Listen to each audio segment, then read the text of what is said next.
you ready for the incredible sound of classic rock? No? Good, because now it's time for Visiting the Village.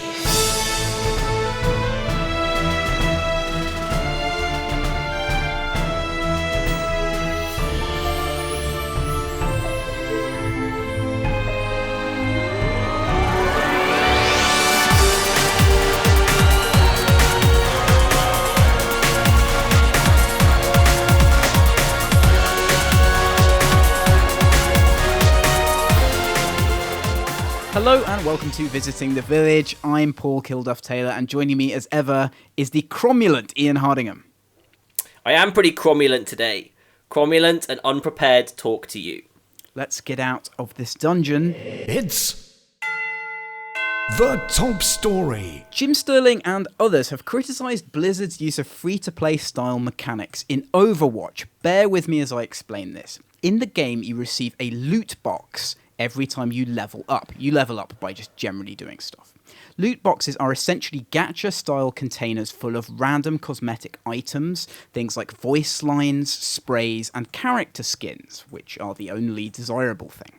Very rarely, you also get currency in the loot boxes. You can sell duplicate items for more currency.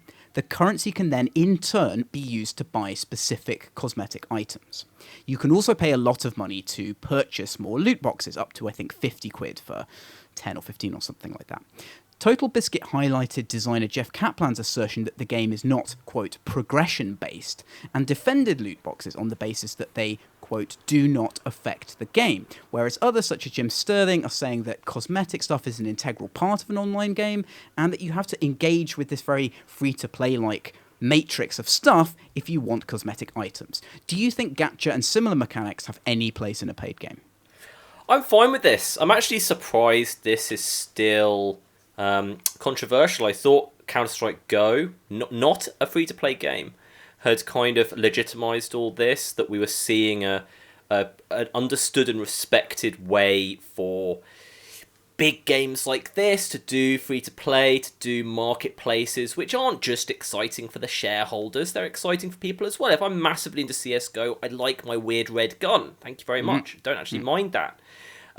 Slightly surprised. Feels a bit like this is 2015, this controversy, because I'm kind of okay with it. Now, the thing I don't know, in CSGO, can you actually pay money to buy specific items? You mean, to get more boxes? No, to buy specific items. Oh, specific items. Not on the primary market, but definitely on the secondary market. Yeah, okay. So, I mean, that is not possible in Overwatch in any way. And I think that's one of the main reasons that people are complaining about this. You can't ever get around it. So if you happen to like this cosmetic stuff, you have to do this. And it's not really at the moment feasible to grind for these things. The things people want are legendary character skins, and they take a really, really, really long time to get. They're very rare. So I think people are just annoyed because I can imagine a person who's really into cosmetic stuff who doesn't want to engage with this kind of thing, who just wants to buy that one skin they want. And I have sympathy for that person.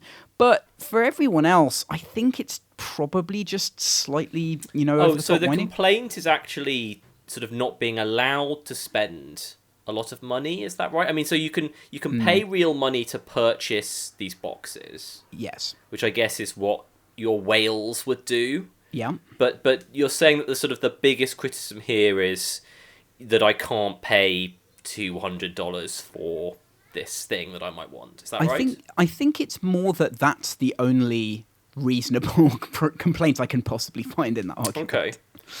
I mean, there are always going to be people who will complain that you are allowed to spend money to get these boxes that everyone has to grind for. But again, I really think we're past that. People should really just be happy that the whales are spending money that they don't have to improve the game and make this cool thing that's going on. I think CS:GO has really acted as the gateway drug to just allow people to see that this, even though some of the mechanisms are a bit weird, a bit stinky, the actual result is really good for everyone. Yeah. Again, none of this really bothers me particularly. None of it gets on my none of it gets up my goat. And, as soon as we start looking at things which have a really dramatic gameplay impact, we're back to the actual discussion. But as long as it's all cosmetic, I just can't particularly understand getting up in arms about it. Well, again, I mean, I think there is an argument where you can say, I bought this game, I don't want to see a free-to-play mechanic anywhere. That's another side of this that I kind of buy into, because, again, I don't care about cosmetics at all. And it's really difficult for me to empathise with someone who does, but I'm trying really hard. So if you really, really you really want that skin because it's funny or something, then you have to do free-to-play like things. And I think there is, Jim Sterling said if this stuff was DLC, he would be absolutely fine with it. I have some time for that. Yeah, but, even if you're massively anti-FTP anything, that's cool. I've been there. Loot boxes are cool. Like, who doesn't like getting a weird bunch of rewards when you do something, like, unrelated? I've just... I use Runkeeper, which is like a popular running app, and like whenever you do a thing on it, like whenever you have a run, they try desperately to find some kind of way in which what you've done is impressive. Like you could have just walked to Burger King and had 3 burgers, and they'd be like, "Okay, that was the first time you ran on a Tuesday morning. Congratulations!" Like it's all about the rewards, and that's fine. Who doesn't like getting a bunch of weird rewards? Like it just again. If I'm playing this kind of game, it's not bothering me. If I'm playing a single-player FPS and this stuff happens, then maybe I would find it more concerning. When are loot boxes announced for Runkeeper? In a recent news update, Valve mentioned that over 500 million Steam controllers have been sold. What does this mean for the Steam controller's future? Well, this is interesting. I think I've talked to quite a few people about this, and the people I've talked to all expressed mild surprise that quite this many have been sold. 500,000 pieces of hardware is a lot. I think this is a good going by Valve. We've talked about the Steam controller in the past. I think both you and I have some reservations about it, but I think one thing it definitely is interesting. Yeah. I'm not disappointed when I get a Steam controller in the post and I get to play around with it for a while. It's definitely different, and it definitely does some things really well. In the Valve announcement that they've sold 500 million of these things, it's interesting that they focus so much on how the feedback is enabling them to make it better. They've got some pretty interesting features. I can see from these feature lists of stuff they've recently added that they've got some tricky issues to sort out. Like if you're playing something like GTA or Just Cause, which has walking and driving and flying, usually those games sort of automatically switch the controller set when you're on the console. Valve has to find a way of... You have to basically do that manually on the PC with this thing, which is a bit substandard, but Valve are doing their best to get around it. They're trying to insert the Steam controller into VR, which I think is fine. Yep. And they're obviously getting a whole database of good controller sets for as many games they possibly can. Just for me, I still really want the production quality to be up to the standard of PS4, and it's not there yet. I'll definitely buy the Steam controller V2, though.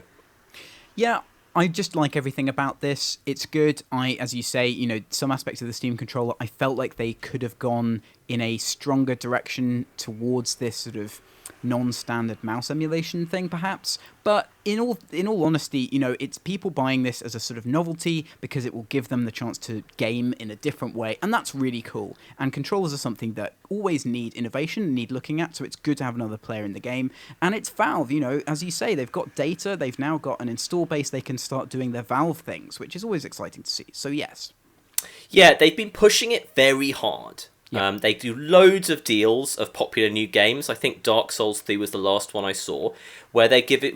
They're really pushing it to you to buy them as a package deal, getting you a discount on the game and the controller together. I was surprised they were doing that. I actually was slightly surprised that their production could handle it. But, I guess they've got everything sorted out. But they care very much about making this a success. It doesn't feel yet like anyone's having the conversation of, can I make the Steam controller the primary method of interacting with my Steam game yet? Yeah. Which would obviously be the highest goal that you could attain. We've always wanted there to be a standard PC controller. It's ended up being the 360 controller.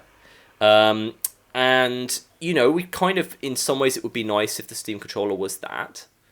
I just don't know where this is going to go next. Like, I think this is a great, cool toy to buy and to play with some of your favourite games, etc. Are they going to be able to develop it further? Yeah, I mean, I want to know what their goal with it is. I think they probably don't have one. I think it's a speculative thing. I think it was sort of launched with the Steam Machines idea and as part of them exploring different ways of getting people to do things with Steam. So it is interesting to see, like, really the vanguard of their experimentation. But yeah, I mean, people really want to buy these novelty ways of doing things. Seeing this item made me think about the FreeWrite, previously called the Hemmingwrite, which has come in for a lot of criticism. It's a device which has a big mechanical keyboard and an e-reader screen. And it's for writing. It's like a distraction-free writing tool. It has a big button where you can sync everything to Google Docs, and that's the only online thing it can do. And it's been massively pilloried by people, like calling it a hipster typewriter and things like that. And it had a really successful Kickstarter, and it's shipping. It's $500, which is completely mad. It's too much even for me to buy one. I like novelty writing gadgets. I can't buy one. It's too expensive. But the fact that people want a new sort of valid novelty way of doing a thing that they do already, that's always going to be a good business case, I think. Yeah, I love the concept of playing Steam games on my sofa and it being as pleasurable as playing PS4 games on my sofa. It's not there yet. I think everyone has that desire. Everyone wants to be able to play the full fidelity strategic sim Steam game in a really relaxed manner, and that's definitely one of the things this controller was trying to do. But without a keyboard, you're in trouble. I mean, I think they've made an admirable attempt to do the mouse that I think is probably just about good enough for strategy games if you can get used to it. But you've still got to contend with the lack of a keyboard. If any of you listeners are like, using your Steam controller regularly, let us know. I'd be interested to know what kind of games people are playing. I mean, it doesn't have a D-pad, it only has one analog stick, so there are going to be quite a lot of games that I traditionally play with the joypad that I wouldn't play with this one. But I would be interested to hear if there is a quiet set of people who are just like getting on and using it. One of the things that I think really proves that this is about novelty and not pragmatism is the fact that playing PC games on a TV is completely possible with a mouse and keyboard and either a lap board or just a stack of books to put your mouse on, which is what I did for a while. It's basically the same as playing on a desktop. It is the same, but you have to sort of take it out and put it back. Right. Like that is a problem that I have. Like, it's just like the kind of the setup cost and what you have to have somewhere to store it, etc. Right, but I mean, if it's a lap board, I mean, something like the Razer Turret, like, it's just a small... Great name. It's a small thing, I have a wireless keyboard in my lounge for the PC that's connected to my TV, and it's not bigger than that. So I really think it's just about the idea here. It's not about actually doing it. Okay, fair enough. A document made public by the court case between Take-Two and its former president Leslie Benzies has revealed that GTA Online has managed to generate over $500 million in income from microtransactions, and also that the income is almost 100% profit. Why does anyone else ever bother making anything? This is pretty amazing. Even for GTA 5, I was taken aback by this figure of $500 million. Goodness me. I mean, as regular listeners know, this game is always in the top 10 sellers on Steam. Yep. Are we not running out of human beings to buy this game? Like, it's mad. And just a reminder that this game originally came out in 2013. Yeah. That's a long time ago. This game came out before I was a father. Yeah. Which feels like a very long time ago. It's a good game. I was talking to someone, I don't actually remember who, about how GTA sort of relates to other open world games, and it still feels like a lot less clunky. Maybe it was you I was talking to about this. A lot less clunky than the other open world games. It's got like proper driving, which is probably like a better experience than any single thing in any other open world game I can think of. Sure. GTA 5's driving is just excellent. Yeah. And of course, it's got a bunch of clunky style open world mechanics, but it works really well. So in some ways I'm surprised, but actually, what's better than GTA 5 in that genre? Right, and also for me, it's just so much of it is to do with its realism. It's kind of a just virtual reality antisocial behavior simulator. And it's so tied to kind of teenage fantasies of, you can do anything and it's a real place, like a real city in the modern day. And you can just go and act in whatever way you want. And that's like the ultimate, most compelling thing possible, apart from Minecraft, which appeals to literally all people. But this is, if you're an angry teenage boy, then you like this a lot. Yeah, and I was trying to see exactly what these microtransactions get you. They basically looks like you actually buy directly in-game revenue, so in-game money that you then spend on stuff in-game. But like GTA's always had money as a right back to GTA 1, money was the thing you earned and then you spent money. Yeah. So actually, in some ways, it's a lot less contrived than most free-to-play systems. Right. It's when you think about how many people own this and how many whales there are per million people, I'm not surprised, I guess. Yeah. And especially because this, by all accounts, I've never played GTA Online, but apparently it's really good. Yeah. So I guess I'm not surprised. It's just what a lot of money. It just really shows you, the right setting, the right player base. People just can't get enough of microtransaction items and things within that world. And it's funny that I think that's something that's still neglected by indie developers, certainly. I think there's still this idea that it's somehow disingenuous, and we talked about that with Overwatch earlier.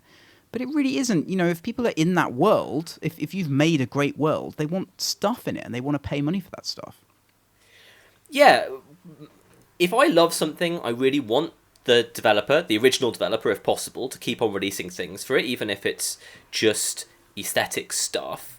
I think that I'm not surprised there's still a lot of latent bad feeling, because I think that a lot of ways in which they have done it and continue to do it is bad. Charging people for things that just enable them to play the game easier, or without any kind of little aesthetic thing to add to that is bad. And what you really want to happen is that this free-to-play economy creates a consistent stream of new content, because then you're just getting such an advantage from it, even if you're not taking part. So that's what you want, I guess. Failbetter have announced the 5 games they picked as part of the first round of their new Narrative Games Fund. The games are Voyageur, The Edgelands, which just... Anyway, Astronaut The Best, Big Mike Lunchtime's Business Training 95, best name there, and Heart Blazing, which is apparently a card game. Some of these are mobile only. Voyageur is mobile. Astronaut The Best is mobile on PC. Do you think they're making a primarily commercial or a primarily creative play here?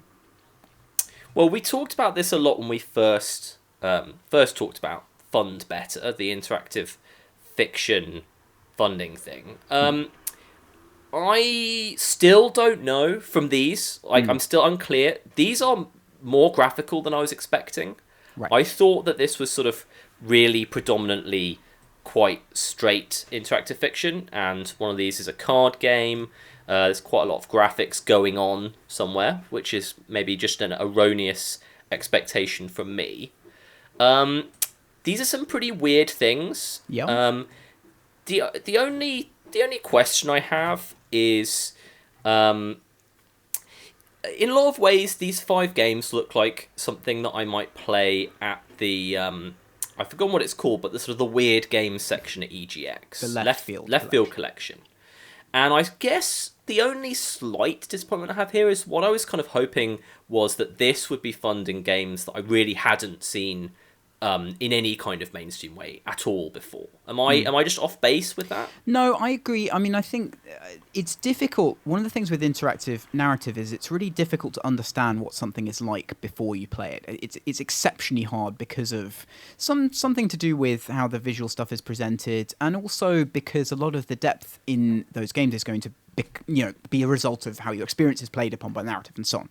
So looking at these games, I agree with you. They sort of look, I would guess, a lot of them are quite wacky looking. They look like they're trying to be the kind of almost outsider art type of thing. And that's great. It's great that there's a fund doing that. But what I thought this was going to be primarily was about narrative innovation. So it's interesting that we both had different expectations of what they were doing based on what they said.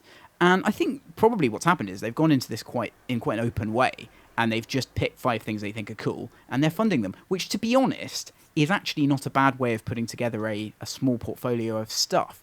So I think I respect this. I mostly respect it because it's surprising, and that's interesting.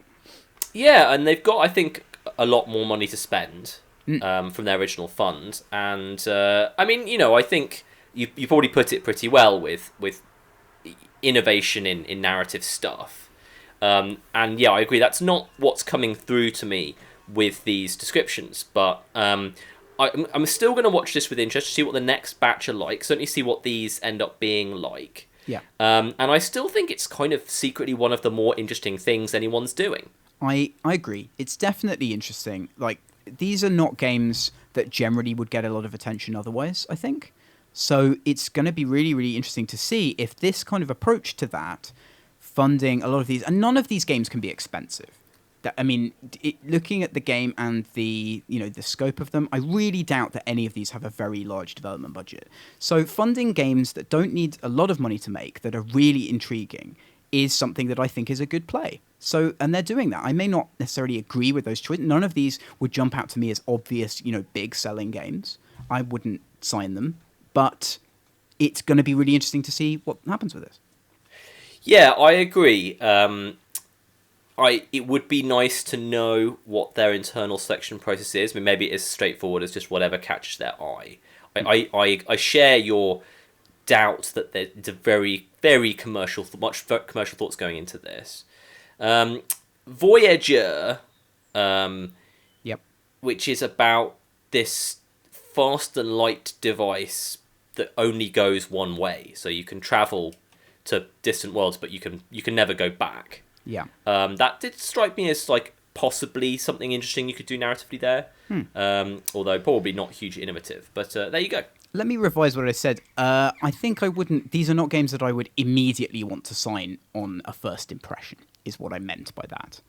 Sure. I think that it's sometimes, when I think about games that I definitely wouldn't sort of consider publishing initially, I think maybe one of those would be Undertale, because if you look at what that game looks like and how it's presented, there's no immediate indication of the fact that it would become massively popular. You'd really have to play it and sort of figure it out a bit to make any sensible call there. So I am wary of quickly looking at a game and going, oh, that looks too weird, that looks too sparse, that looks like it's going to alienate people. That's not always a good thing to do. So that is my caveat. Mad Catz are still feeling the sting of their big bet on Rock Band 4. The peripheral maker suffered an $11.8 million loss in the previous financial year, apparently entirely attributable to the poor sales of the plastic instruments.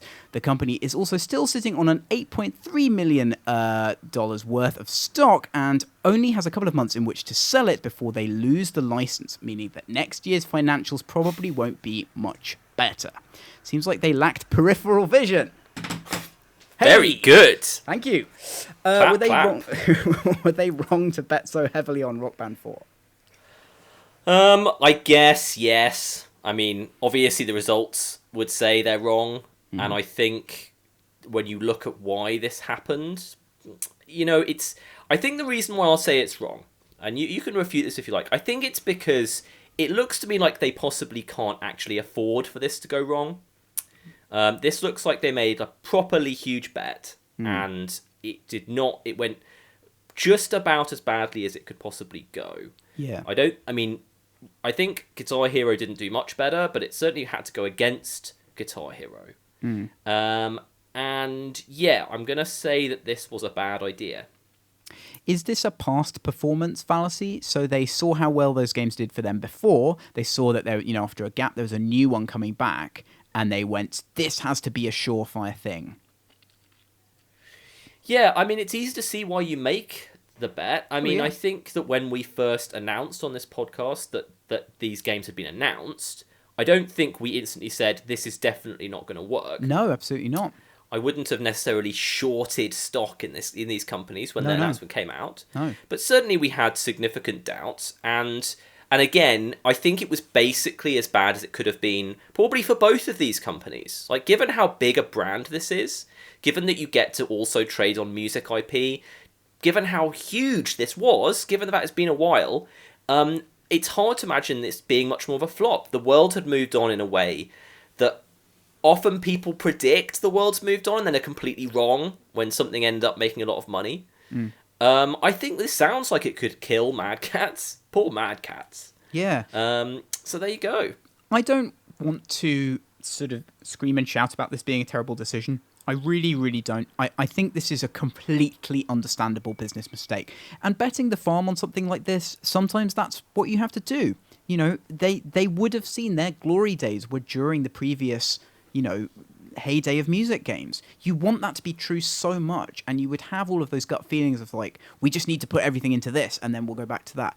I completely empathize and understand that. So difficult. It is really difficult to be cold and analytical when something looks like your first love is coming back. Yeah, if you need to level up as a company, it's the kind of bet you have to make. However, I think that this could have been avoided. Do you remember that they kickstarted the PC version of Rock Band 4? Yes. Did very badly. Now, I will say, if you're going to make this kind of bet, try kickstarting it. Because I'm not sure there's a situation where you have a terrible Kickstarter performance of something like this that doesn't just tell you exactly what's going to happen if you go through with it. If they kickstarted this at the beginning for some amount of money that made sense, you know, where it was going to give them the right market information, they probably could have avoided this mistake. Intriguing. 3DO FMV horror game D has been re-released on the PC only 20 years after its original release back in 1996, the best year of all time. Restoration specialist Night Dive Studios are responsible for updating the MS-DOS port in order to get it running on modern systems. Is FMV back, and is the 3DO back? Yeah, two excellent questions. We've talked quite a lot in the past about how FMV's taken a bit longer to saturate the market after Her Story than we were expecting, but you quite rightly said that, you know, FMV requires a fair amount more budget and stuff to get right. And you've seen a lot of FMV games in development, and you say that the saturation is coming. Yes.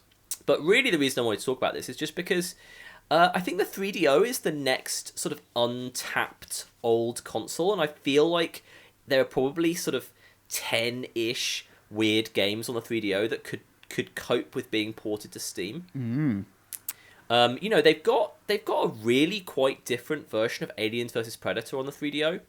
The one that Rebellion did before they made the first really good AVP on the PC. Yep.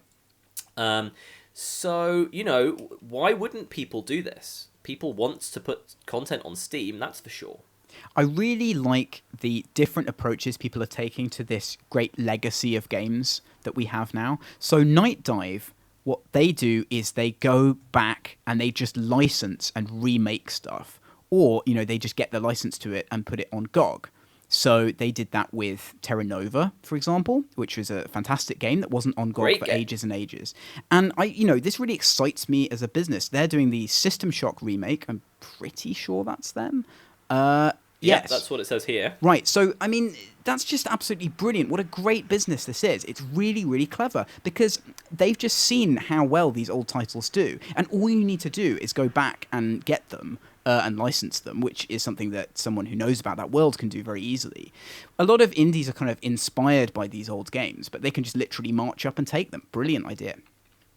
Yeah, it's a good idea. I mean, I don't think anyone's got any problems with direct ports. I think it gets a bit more problematic when a company makes a habit of doing sort of remakes. Sure. Yep. Because they don't tend to be very good. You know, your ideal scenario is that a big indie, or maybe even a much bigger company that has a real huge passion for a property, puts a huge amount into it. But, you know, having said that, the stuff they're doing on System Shock doesn't look too bad. Yeah. And, you know, like Devolver with Shadow Warrior, that's not a game that anyone expected to turn out to be quite good. Yeah. So I think people are generally making better games. I mean, I can't, you know, if you're a Turok fan, you need to turn off turn off this podcast now. I mean, what are they doing bringing Turok back? That's such a bizarre property. I find it hard to believe that anyone's getting in the tank for that. I mean, I don't have a problem with Turok being a weird sort of single A, trading on the old name and being absolutely terrible. That's fine, because Turok was bad to start with. Are you serious? Like, people love that game. Yeah, There's I know, massive, but like crazy fan base of that game. No, I know, but no, you're right, and I'm poking fun at them a little bit, and I certainly liked Turok 2 on the N64. But I think it's a little different with a game that you love in kind of a Steven Seagal movie kind of way, than System Shock, which you like in a Citizen Kane kind of way. Okay, yeah. I mean, I think the thing that interests me more than these big remakes is the kind of light remake. I think they did that with Duke Nukem 3D, didn't they? Where it's the Shadow Warrior Redux thing, where you can play the old game, but it like knows what a mouse is and stuff like that. I really like those minimal, like what you can play the old game properly. No, that was Duke 3D as well. Yeah, like that's like a proper it's not even a remaster, is it? But a good port. I like that. Yeah, a good port, right? That's a good phrase for it. I really, really like that, and I think that's something that you're basically looking at the minimum amount of design that you can do to make the game properly playable. That's a really interesting spec to me, and that seems much more reliable than sort of making it look fully like a modern game, and then you get into loads of problems. I'd really like to see someone do that with, for example, Syndicate, which has a terrible, terrible, terrible UI. So if you could just take the UI and make it behave like a more modern UI, then that game would be playable. Yeah, I agree. Either make a good port or a good update, like you're saying, or make something properly huge budget, massively new. Yeah. I don't want anything between. I mean, I guess the Halo remakes, people quite liked those. Right. But those were just graphical, as I understand it, which is kind of okay. I mean, I suppose the Double Fine remakes of Day of the Tentacle. Yes, perfect example. Yeah, forgot that. Yeah. Yeah, that's kind of, again, if you're just doing the graphics, I think it's sort of slightly problematic, but it's kind of all right. I don't know. It's a tough area. Like It's like rebooting a film and stuff. It's a lot of question marks. Yep, the Day of the Tentacle, the graphics thing that persists to this day. As long as you let people play with the old thing, there's just no merit to any secondary arguments, and it certainly didn't hurt the sales. Well, I know you say that, but it would have been nice if they'd done it better. I mean, like, I don't think that it's just enough that they let you play the original one. I mean, it would be if they put all this effort into it. I wish I had liked the remade graphics more. Right, but obviously it's impossible that everyone will like them, and it's impossible that fans will like them in the same way they like the original graphics. So if you have the original graphics there, then there is no possible complaint that can be made about the new graphics. I just think, I just disagree with that statement. I think it's perfectly possible that you could do remade graphics on a quality scale. And I agree that even at the highest of that quality scale, people wouldn't be 100% happy. But I don't think that you can't make the suggestion that they're not as high up that quality scale as they could be. Researchers at Microsoft have published a paper which serves as a sort of meta-review of post-mortems on Gama Sutra. They analyse the articles in order to determine common problems and best practices which could be useful for all games. Ultimately, they conclude that risk management, iterative design, and realistic ambitions are the most important things to consider when making a game. Does this have any practical use whatsoever? I really wanted to kill myself about 3 different times reading this. Yes. Which is a bit unfair, because this is a very sort of, they've gone into this in inverted commas research with the best will in the world, and what they've done is they've taken 155 of the post-mortems published on Gama Sutra, and they've done fairly basic statistical analysis of it. So the problems with this, there are a lot of problems, so let's start off with the easiest. 155 isn't a good data sample. It's not enough already when you're... 155 on its own, I don't think is enough to make meaningful conclusions about something as complex as game development. But when they're making their conclusions, they're splitting. They're saying, well, people who had publishers were actually less likely to say that testing went well than people who didn't have publishers. And now you're cutting that sample size in half, you're making it even more problematically smaller. So I've got a problem from a sort of a large-scale stats perspective. But then that example that I've just cited, let's narrow in on that. So the conclusion that they take from the fact that it was more likely that someone who didn't use a publisher talked about the QA process being something that went right than someone who did use a publisher, and then take as a conclusion to that testing goes better if you don't have a publisher. That's complete nonsense. I can really think of another perfectly valid reason for that. If a publisher is doing all of the QA, it's just not something the developer's going to talk about as something that went right. Yes. I mean, it's these. I'll let you talk in a second. These postmortems. If you read an entire postmortem and you're an experienced developer like you or me, you can probably get 2 or 3 properly useful things from this very long article, because you've got experience. You can see which bits is the guy being unrealistic or talking about something that's egotistical, and you can say, actually, there's a couple of nuggets here. I just don't think these are good basis for any kind of larger statistical analysis. I think my fundamental problem with this, even before the sample size problem, is that it's predicated, and you alluded to this, it's predicated on the way that people talk about things. And it's also predicated on the supposition that people are good at identifying things that went wrong with a failure. They're not! Yes, spoiler alert, people are bad at that. So that doesn't mean that any given postmortem is useless, because, as you say, a lot of the time you can read between the lines, and sometimes people do spot things. Sometimes people genuinely know that something went badly. I feel like developers are better at identifying the practical things that went badly, for example, practical or technical things. So they can say, it was bad that I started working on this system because it took a load of time and it was unnecessary and I should have planned better. That's a thing that a developer can say, where you can go, ooh, I think about those kind of systems and I plan badly, maybe I should not make them. That's something you can actually take, but extracting that and then extrapolating up to this sort of generalization is very difficult. However, if you look at this paper, if you'd never read a Gama Sutra postmortem before ever, and you just read the conclusion of this, you would never have to read another one ever again, because it contains all of the same generalizations that everyone uses in their postmortems. Yeah, I mean, I really would never have got through this, even sort of semi-skimming it as I did, if it wasn't for talking about it on this podcast. It's hard to read, and it's just so sort of weird. I mean, again, the only other thing I can say about it is that postmortems are good. They often give you just data you don't otherwise have. They'll give you some weird aspect of sales data. I mean, I think the next topic we're going to talk about an exceptionally useful postmortem. Yeah. In fact, rare as they are to be as useful as the one we're about to talk about. But, it's just, I think not to get into too much of sort of a larger strategy discussion, but a lot of bigger companies, especially F2P companies, try and be very data-driven now. When you have millions of users, that can start to work. When you have big teams that are actually able to react in the right way, that can work. If you're a small indie team, I mean, so much of what you're doing needs to be about coming up with a concept that you believe very passionately in and executing it in a very singular way. Finding out some good practical advice is very important. But at that point, you're probably just as likely to take something said in a postmortem in completely the wrong way or in a way that really damages you as you are to stop yourself making a bad mistake.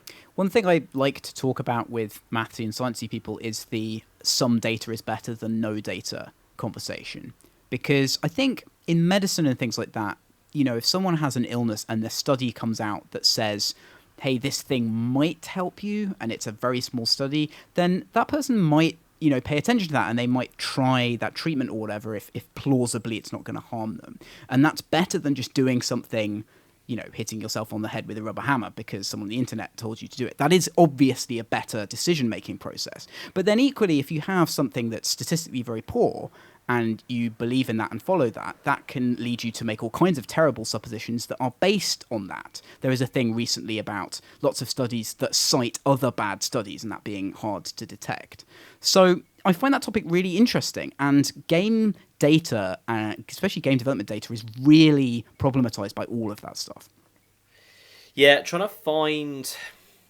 you and me spend a lot of time trying to find simple rules, especially for stuff like PR that just work agnostic of the creative thing you're trying to do. Yeah.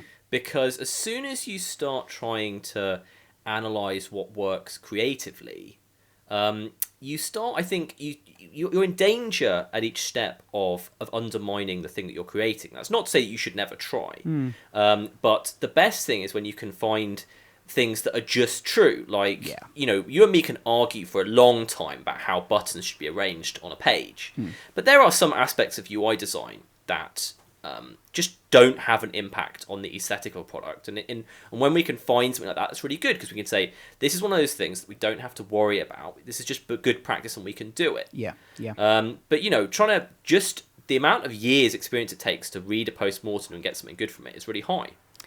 Let's try and do that now. Speaking of postmortems, Mohawk have published one for the early access campaign of Offworld Trading Company, which is very successful. According to the developers, while early access was useful for building the community and experimenting with features, it came at the cost of an apathetic press and made prototyping new features more difficult. So we had a discussion recently about feedback during development.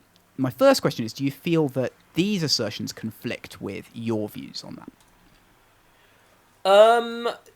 No, I don't. So this article is kind of broadly about whether or not you should do early access, which is really interesting. I think that, well, what specifically here do you think might conflict with some of the stuff I was saying about user feedback? So you were basically saying that for a large majority of things, when you're at an early stage with the game, user feedback is not going to be useful in making any sort of significant decisions. Whereas they say here that there was a major issue, particularly, I can't find the exact part, there was some major issue early on that was flagged up only by user testing. I mean, yeah, so they're talking about sort of iterating and polishing sort of how a game plays. So I think I certainly know which bit you're talking about. They were saying that at the very beginning of the game, not having enough information about the map was very frustrating in multiplayer. Right. And the different spawn locations were too different in power level. That's right. So they had to introduce a mechanic that allowed people to bid on starting locations to sort that out. For me, that's not in the same area of feedback. That I thought we were sort of talking about when someone wants a feature, and how seriously do you take that? If someone wants to be able to jump through a window in Frozen Synapse, right, how seriously do you take that? Right. For me, people playing the game and saying that there's a competitive problem, there's a thing which makes it boring, is a different area of feedback that I would definitely pay attention to. Okay.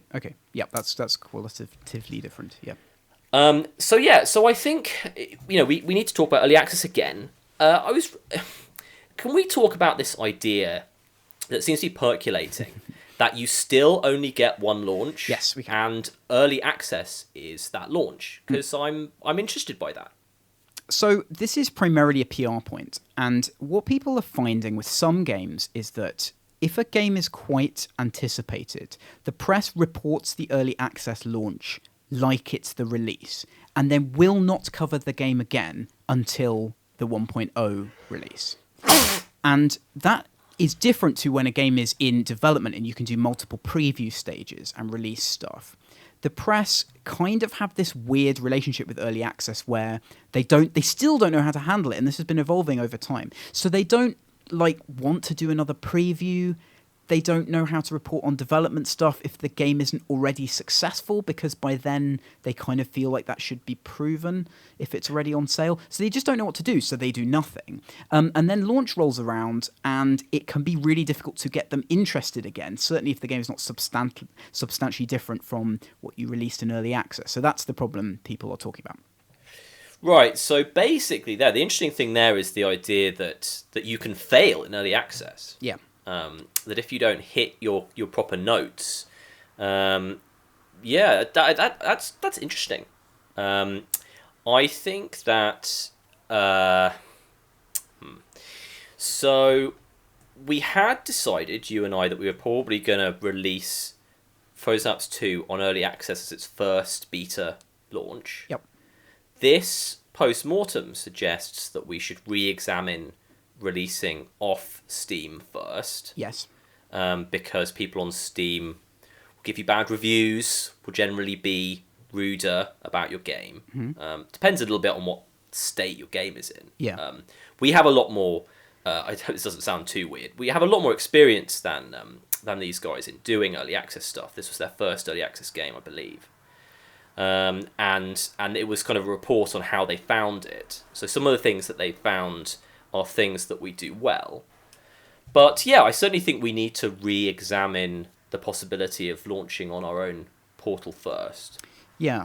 I mean, the thing that this reminded me of is that if you do anything quite significantly wrong, then you can fix that before you get a gigantic load of attention. And that's quite nice. It's always possible to do that. I think we cut some corners with Cortex. We didn't do in-person user testing in the same way we did on our previous 2 games, for example. We decided not to do that. So when we've cut a corner like that, I've never been completely happy with that. So to me, changing the process because we feel like we might get more impact from early access does concern me a little bit. Yeah, I guess we'll continue looking at that. It'll depend a little bit on how the closed testing is going as well, I imagine. Yeah, I think you can probably tell a lot from that, sort of whether that's the right play. I mean, also it's quite difficult to message a release only on your own site, and I think it's kind of what some people manage to do is they just do a stealth release. So they just put it up there, and then they get a few paying players in who are happy to go through the caveats. And because that really selects for very early adopters, those people are very charitable and will generally give you intelligent feedback on your game early on. So those are benefits that you get.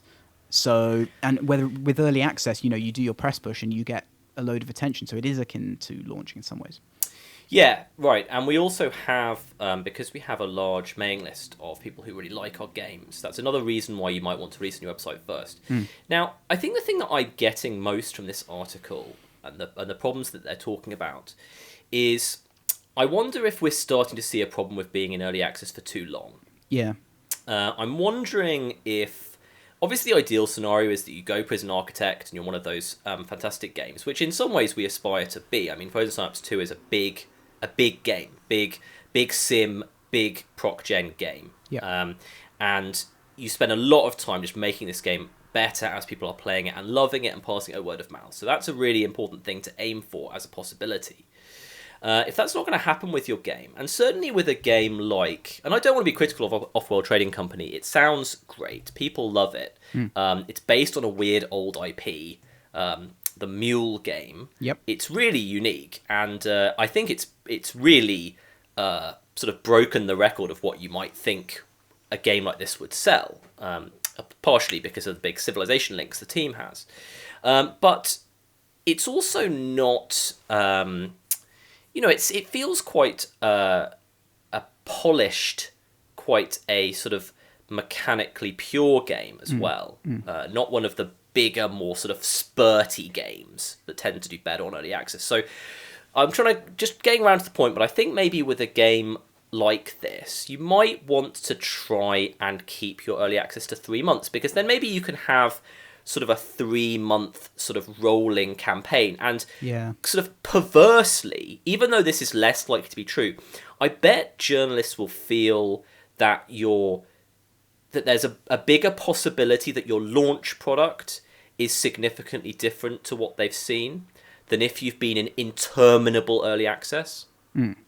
Yeah, absolutely. Yeah, I mean, I think it's just so difficult to predict how people are going to want to talk about your game. And I think for some games it could work.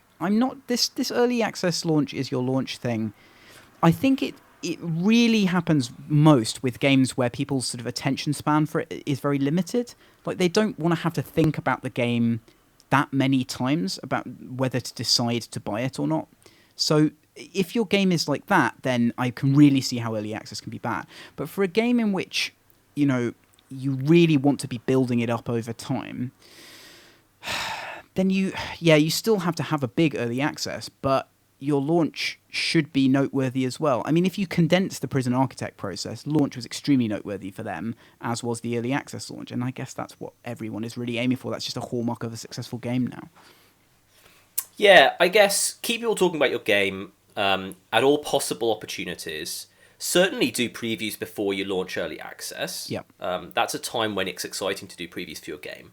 And sure, if you're just like slowly adding to your game over a period of a year, I don't know if it's that surprising people are going to lose interest in it. So I think I'm definitely going to continue meditating on this, because this is just like, it's a constantly evolving marketplace we're in, and we need to try and get this stuff right. And this kind of data is worth thinking about. One thing I think might be happening with journalists, and to kind of close this off a bit, is that, and it's something that happens to me, if a game is out in any form, if loads of people aren't talking about it, I generally assume it's not worth me checking it out. And that's very cynical, and obviously there are some good games out there which don't get a lot of attention, and some games that will appeal specifically to me that people aren't talking about. But if a sort of big, kind of well-known-ish game comes out in early access and sort of everything goes a bit quiet, I'm assuming it's bad now, so that could be another issue. Don't let it go quiet, I guess. Yes, yeah. Indeed. Do not let it go quiet.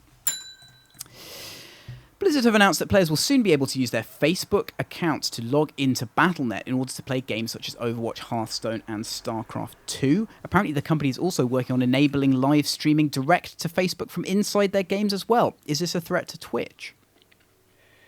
I'm going to say no. I think that the last couple of years have shown that Facebook is not actually on route to becoming the new internet. Stuff like Instagram and Snapchat and all the other things the kids use, in addition to Facebook, seem to have, to me, have proved to me that people aren't just looking to use Facebook for absolutely everything. I still think that the thing that works, be it Twitch or something else, will be something that's a dedicated thing to watching video. I think this is just, Blizzard saying, well, we're getting more and more casual, and casual guys love connecting with Facebook. Yeah, that's right. I mean, again, I don't particularly think this is a notable threat to Twitch. It's, it seems like quite an aggressive play. I just don't know why you'd bother doing this. Like, is this just a sort of flail in the direction of competing with them? Maybe, I mean, from Blizzard's point of view, they may well have got a chunk of money to do this, in which case that's fine. But from Facebook, it's just like, it just seems so vague to me. Like, what's the plan with this? We're like the least positive on Facebook podcast of all time.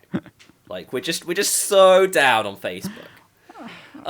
Yeah, I don't know. I mean, I don't really stream video full stop, but I certainly wouldn't do it via Facebook. But I'm just the wrong guy to know about this. But sure. I mean, I think the important thing here is that they are trying to be like King, in a lot of ways. They really are trying to really bridge the divide between the casual and the hardcore. And this is something you've got to do if you're going to get millions of non-hardcore gamers to play your games. Well, Blizzard now. Zoran Cunningham has written an analysis of Blizzard's marketing campaign for Overwatch. There's a lot of praise for announcing the game alongside a highly polished and playable demo. Are there any other strategies developers can glean from this? I found this a bit of a weird article. It's actually kind of... I had to look up a couple of times and make sure I wasn't reading this on like the New York Times or something. It felt a bit like a massively over-effusive description of how a big company did something right in kind of a more mainstream coverage to me. It seemed very, very, very praising. I just want to focus on this idea that Blizzard used subliminal messaging because they called the website No, don't focus on that, because that's clearly nonsensical. That's by far the least interesting aspect of this article. The play Overwatch. Like that's just, they were like, oh well, they're using nonsense. Okay, all right, I will ignore that for you, my friend. Yeah.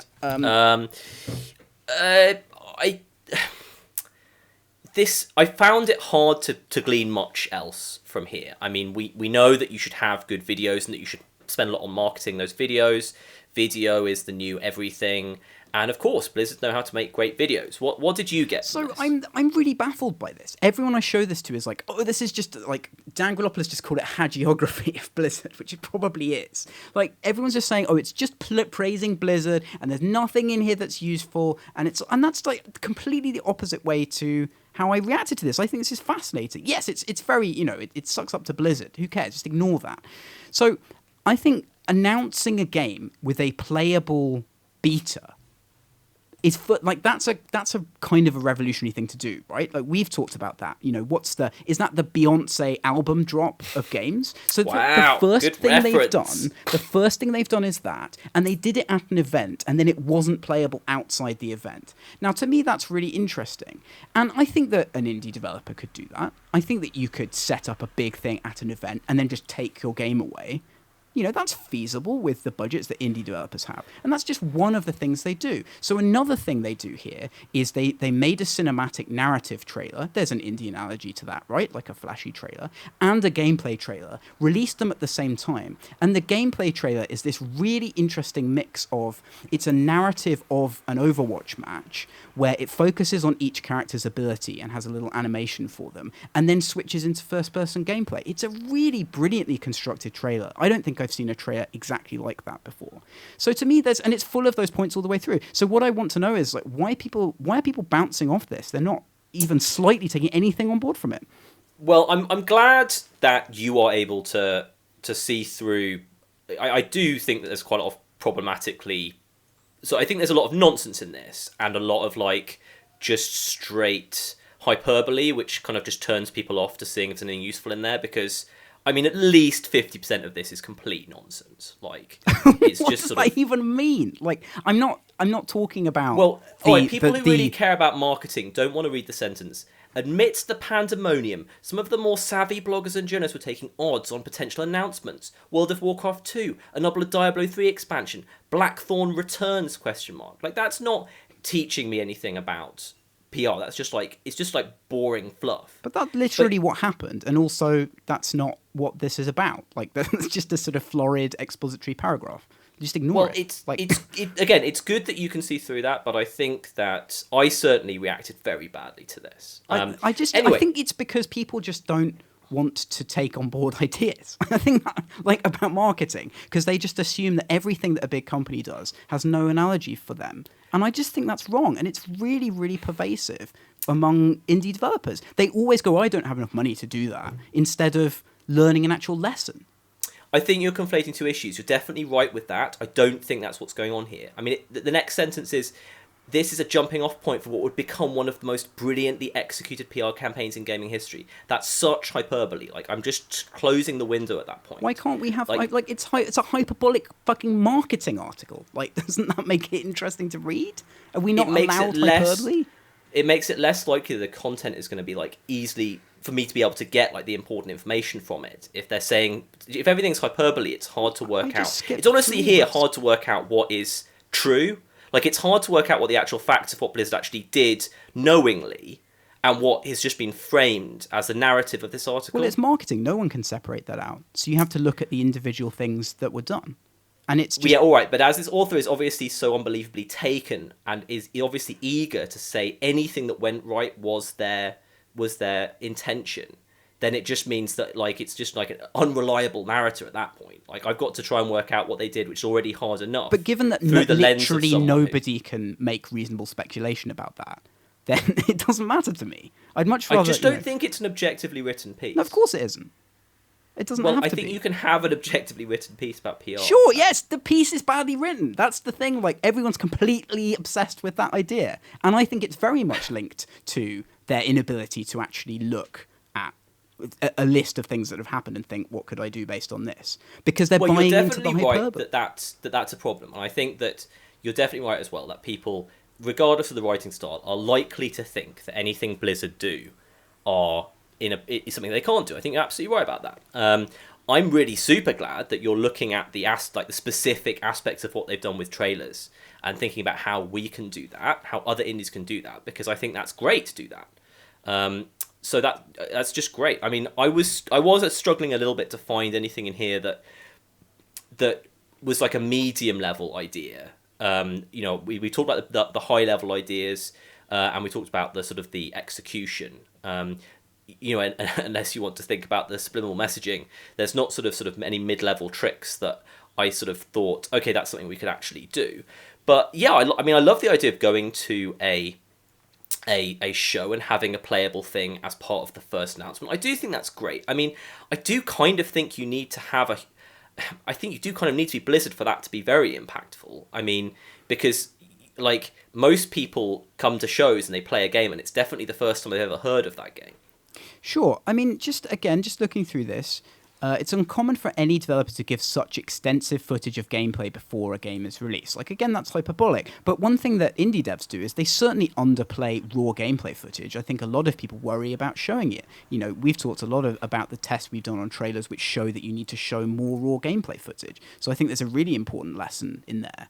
That's just... Yeah, I agree. This is really, like, it's full of stuff like that. Things that are useful that you know, even if just sort of emulating what might be best practice, if you are trying to do that with marketing, then you're not going to go too far wrong, and yet so few people do that. I'm definitely going to talk about this more. I think it's really tough to choose the point at which you announce so that your game looks good enough that you can stop caring about what you're showing. Because I think we're there with FS2 and Tokyo 42, and I'm really glad we're there. I'm really happy to show any part of those games because it's kind of obvious the bits that are really janky and the depth is clearly there and all of the sort of the really important selling points there already. So I'm glad not to have to worry about it. I do think there is a line though. Like, I don't want to announce a game with sort of, you know, just complete sort of grey boxed everything, right? Absolutely. Lacking any major things. So I think it's what you need to do is you need to get to that point as a big target and then you need to turn off caring about it. That's certainly what we were discussing earlier today, is the kind of thing we're doing now. So I mean, if you followed this pattern, you went through to beta and then you did some big event to launch your beta, and then you really went like crazily to town on all the individual aspects of the game and showing them in videos, and you set up cross-promotional stuff, and you would be doing way better than most indies. So, yeah. Absolutely. Ding. Finally, GOG launched a service this week that enables you to link your Steam and GOG accounts. If you do so, you'll get some of your games on Steam also added to your GOG account. The games eligible for this service depend on publisher support and will change over time, apparently. Is this significant? I don't know. The tagline for this, for GOG Connect, is why buy the games more than once? Connect your Steam account and add select games to your GOG library. This feels like... If I'm Valve, I'm like at least raising my gigantic eyebrow at this. I'm sort of... I was kind of bemused by this. This is interesting. This is a way of trying to get past the massive barrier to entry in the market that Steam has created. You know, of course, if you're a GOG fan, GOG has some really nice features. There's this cool little shelf that you put your boxes on that pretends to be your bedroom when you were 12. That's really nice. Mm-hmm. I can imagine GOG being my primary portal and being really annoyed that before I got on with GOG, I bought some stuff on Steam and it's not there. What do you think? Okay, so I need to just make sure that I actually understand what's going on here in more ways than one. Oh no, my computer hasn't broken. That's good. I can focus now. Right, I'm trying to understand this. So GOG have GOG Galaxy, which is their Steam-like client that you install. I think they're still on board with that. And they do have this thing where they have the shelf where you have all your games, like you mentioned. So who wants to do this? Somebody who cares about where they launch games from? Right? Like, yeah, okay. I feel like you kind of have your primary service and it's your collection. And I definitely can empathise with the idea that you would be irritated that you couldn't have all of your games on the place that is your primary collection. Like, I want to have all of my games on Steam, for instance. Okay, yeah. So that's sort of, I guess, primarily why they're doing this. But I just also wonder, like, is this shots fired? Like, is this... I mean, well, this is giving you a game that you've bought through Steam is a really interesting idea. And I'm just kind of wondering whether this is kind of actually really a competitive play. So wouldn't Valve have to have allowed this to happen? Or is it like sneaking around to do this? I do not... So, first, I mean, what's the percentage chance that they've asked Valve and Valve have said yes? At least 50. Okay, Yeah. like I'm not saying that Valve have not okayed this, but I will say that I think it's perfectly possible that this is not Valve endorsed, because all they're doing is you're giving GOG access to your public Steam data, which Steam could probably have a problem with, but generally they want that to be open. They allow web apps to look at your Steam library, and then GOG is just giving you a bunch of free stuff based on the data they're getting from the Valve servers. Right. So I don't think Valve has to have okayed this. If I'm Valve, do I okay this? I don't even know. I think it's much more likely than 50%. I mean, they're using the logo and the name Steam. Yeah, that's true. No, sure. At least 50%. It Yeah. could maybe you're right. Maybe this is not even any kind of thing, and maybe Steam want to do it the other way round. Right, like Steam that's always been their policy, right? They've always said, allow you to activate other games, which has been super smart by them. They've always been really ultra long term with Steam. And this could be part of that. But I agree with you, like, it does feel like they're trying to... I mean, GOG want you to spend as much time with them as humanly possible in a sort of Valve-like way. And they've always tried, with GOG Galaxy and stuff, they've always tried to get everything they can to do that. Do I think it's significant? I actually don't think it's significant. I think GOG... Lots of people are happy to go and use GOG when they want to play these games. It's like going into the cupboard to get your old games box out. A very nice cupboard. We do like GOG. And I just don't think there are that many people who want this. So by all of those metrics, I think it's just a thing. Yeah, sure. I can broadly get on board with that. That's enough of that. We don't have any Magic Corner, I believe. No Magic Corner. It's very It sad. needs to come back. We don't have any film and television lounge area either. So let's move on to games that were released this week in 2006. Wake up! Thanks to Eurogamer and producer Jimmy. And on the 9th of June 2006, we had Talkman on the PSP. I've started from the bottom this time, just to keep things fresh, you understand. So Talkman, it says, the idea behind Talkman is a great one. Imagine if you could carry a translator around with you on holiday so you didn't have to spend ages flicking through phrase books, working out correct pronunciations. That's the Eurogamer review of Talkman. So it's a translation service for the PSP. And if you look at the avatars for this, are like these really terrifying blue seagulls that sort of stare vacantly into the screen and presumably talk in a foreign language. There you go. Yeah, this is pretty weird. That's my review also. I'm really glad that this came out before Eurogamer changed their review policy, so they were forced to actually give a score to this. That makes me happy. Sensible Soccer 2006 on the Xbox, PS2, and PC. I'm actually surprised that there was a remake of Sensible Soccer that late, or whatever this is.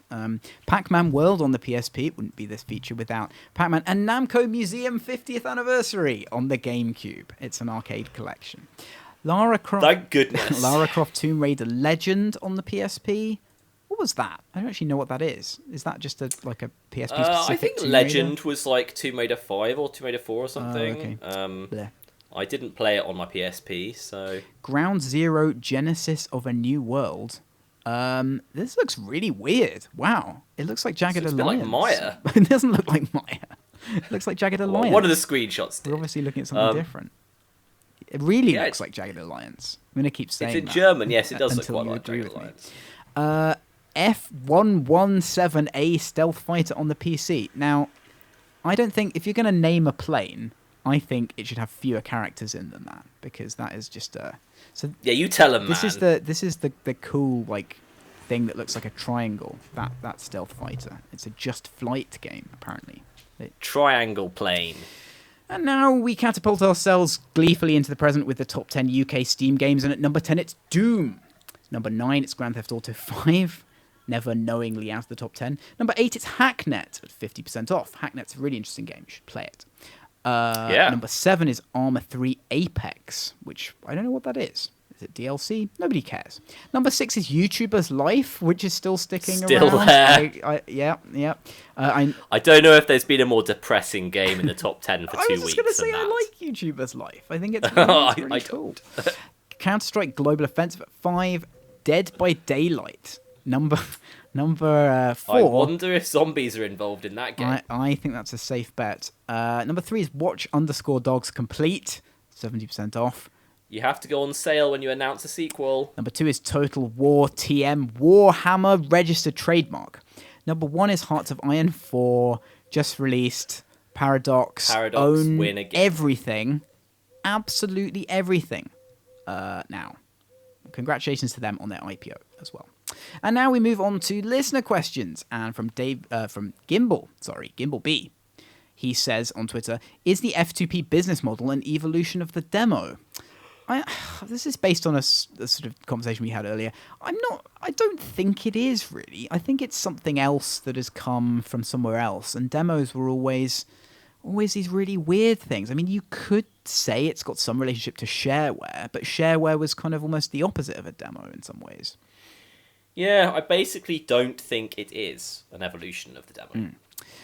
He also asked, how much time do you spend on the planning phase for a project, and how closely do you stick to early design documentation? Yeah. Well, we don't really do design documentation. Yeah, I spend a lot of time just stating an idea in my head while I'm finishing the last game and talking to you about it. Yep. We kind of hammer out basic concept, and then we get going. And I find it really hard to do design documentation.